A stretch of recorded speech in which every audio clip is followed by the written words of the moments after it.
Assalamualaikum warahmatullahi wabarakatuh. Anak-anak khususnya kelas 5B yang saya sayangi. Sebelum untuk kita mulai materi berikutnya, maka pagi ini akan kita awali dengan mata pelajaran PKN. Untuk itu minta tolong untuk disiapkan dari tema 1 halaman 21, yaitu adalah tentang dasar negara Republik Indonesia. Kita sudah tahu bahwa dasar negara Republik Indonesia adalah Pancasila. Namun demikian, Pancasila itu adalah merupakan secara etimologis berasal dari bahasa Sanskerta, terdiri dari 2 kata, yaitu adalah panca dan sila. Nah, artinya masing-masing antara lain. Panca itu anak-anak semuanya udah tahu, panca itu 5. Sila itu azas. Nah, azas itu apa artinya? Azas itu bisa fondasi, bisa tumpukan dari pendapat, bisa tumpukan dari pikiran-pikiran para tokoh bangsa Indonesia. Sehingga Pancasila, kita tahu bahwa dasar negara Republik Indonesia itu adalah Pancasila. Tapi Pancasila itu kapan lahir? Nah, ini yang perlu kita jelaskan. Sebetulnya Pancasila itu sudah ada sejak zaman Indonesia itu ada. Zaman Indonesia itu ada, Pancasila sudah berjalan, sudah dilaksanakan oleh seluruh masyarakat. Namun demikian, sejak Indonesia merdeka, apalagi sebelum merdeka, para tokoh bangsa diantaranya I.R. Soekarno yang merumuskan Pancasila pada tanggal 1 Juni 1945 itu, maka disebut bahwa Pancasila lahir pada tanggal 1 Juni. Ini dicetuskan oleh I.R. Soekarno. Kemudian rumusan yang lain ada Muhammad Yamin, itu juga telah merumuskan Pancasila pada tanggal 29 Mei tahun 1945. Yang lain, perumus yang ketiga, yaitu adalah Dr. Supomo. Dr. Supomo juga merupakan salah satu tokoh perumus Pancasila pada tanggal 31 Mei 1945. Itu tokoh bangsa yang telah merumuskan dasar negara Republik Indonesia. Dan di samping itu, kita tahu juga undang-undang yang tertinggi di Indonesia adalah Undang-Undang Dasar 45. Undang-Undang Dasar 1945 dan Pancasila itu disahkan secara resmi oleh bangsa Indonesia tanggal 18 Agustus 1945 oleh PPKI.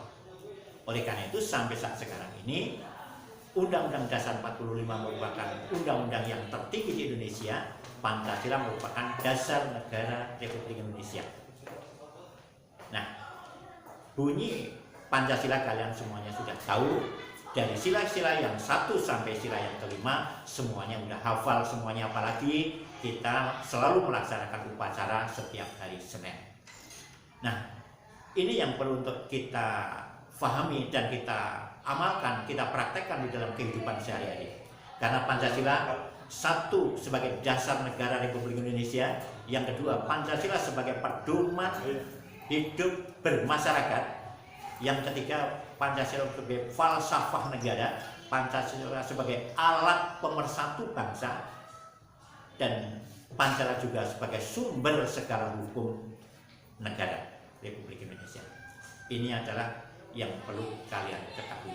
Di samping itu, untuk prakteknya di dalam masyarakat, kalian tahu bahwa sila ke-1 sampai sila yang kelima ini adalah secara resmi, setelah itu adalah sempurna. Ya, oleh karena itu Pancasila tersebut yang sempurna yang sekarang digunakan adalah terdapat di dalam Undang-Undang Dasar 45 alinea yang keempat. Sila yang ke-1 kalian tahu yang dilambangkan dengan apa? Nah, kemudian sila yang ke-1 diantaranya adalah ketuhanan yang Maha Esa. Kita tahu bahwa semua anak-anak adalah beragama, menganut salah satu agama yang telah disahkan oleh pemerintah. Anak-anak juga menjalankan di dalam kehidupan sehari-hari yang agamanya Islam adalah sholat dan melaksanakan amal-amal yang lain. Kemudian agama yang selain Islam juga melaksanakan ibadah di tempatnya masing-masing. Kalau agama Islam juga di masjid, kalau agama Kristen adalah di gereja, agama Buddha wihara, dan kelenteng lainnya. Ini merupakan praktek dalam kehidupan sehari-hari, dan yang lainnya masih banyak, kita jelaskan di lain kesempatan. Kemudian yang kedua, perikemanusiaan. Sejak zaman dulu, kalau yang namanya perikemanusiaan itu sudah dilaksanakan di dalam kehidupan sehari-hari, baik sebelum Indonesia merdeka atau Indonesia sudah ada ataupun sampai saat sekarang. Di antaranya adalah kita harus punya rasa kasih sayang terhadap sesama manusia, saling hormat menghormati terhadap sesama manusia. Nah, itu adalah dan yang lain-lainnya. Kemudian yang ketiga, persatuan Indonesia. Persatuan Indonesia itu adalah merupakan sila yang ketiga dalam praktek sehari-hari, misalkan di dalam sekolahan, misalkan kegiatan upacara. Upacara itu adalah untuk membentuk asas persatuan dan kesatuan yang selalu dilaksanakan setiap hari Senin. Kegiatan yang lain pramuka, kemudian termasuk di dalam camping, itu adalah merupakan kegiatan yang menuju arah persatuan dan kesatuan. Yang keempat, kalau misalkan di rumah ini nanti kalian bisa untuk mengamalkan sendiri, terutama sila yang ketiga tersebut.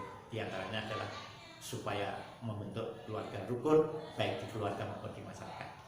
Sila yang keempat di antaranya adalah kerakyatan yang dipimpin oleh hikmat kebijakan dalam permusyawaratan.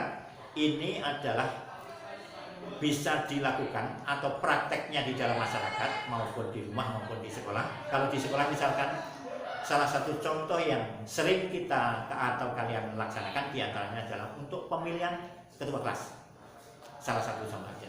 Ini adalah merupakan bukti praktek sila yang keempat di dalam sekolah. Kemudian yang di rumah, misalkan pembagian tugas yang ada di dalam rumah sesuai dengan bidangnya, sesuai dengan kemampuannya di rumah, itu juga merupakan salah satu tugas ataupun tugas praktek daripada pelaksanaan sila yang keempat. Kalau di dalam masyarakat, misalkan bapak atau ibu kalian yang ada di rumah, kalian sering mendengar untuk pemilihan RT, ya. Pemilihan RT itu merupakan bukti untuk pengamalan sila yang keempat. Kalau secara besar pemilu, ya, pemilu di Indonesia, baik pemilu di tingkat pusat, tingkat provinsi maupun tingkat daerah kabupaten, ini adalah merupakan pengamalan daripada sila yang keempat. Sila yang kelima, keadilan sosial bagi seluruh rakyat Indonesia. Kita harus bekerja keras, ya.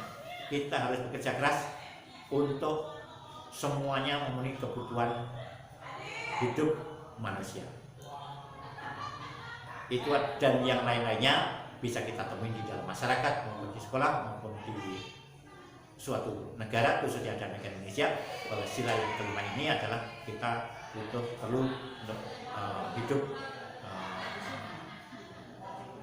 kerja keras demi untuk mencukupi kebutuhan hidup sehari-hari. Itu yang perlu kita sampaikan kepada anak-anak. Ada kekurangan yang maaf. Bila memang ada banyak pertanyaan, silakan bertanya. Terima kasih. Assalamualaikum warahmatullahi wabarakatuh.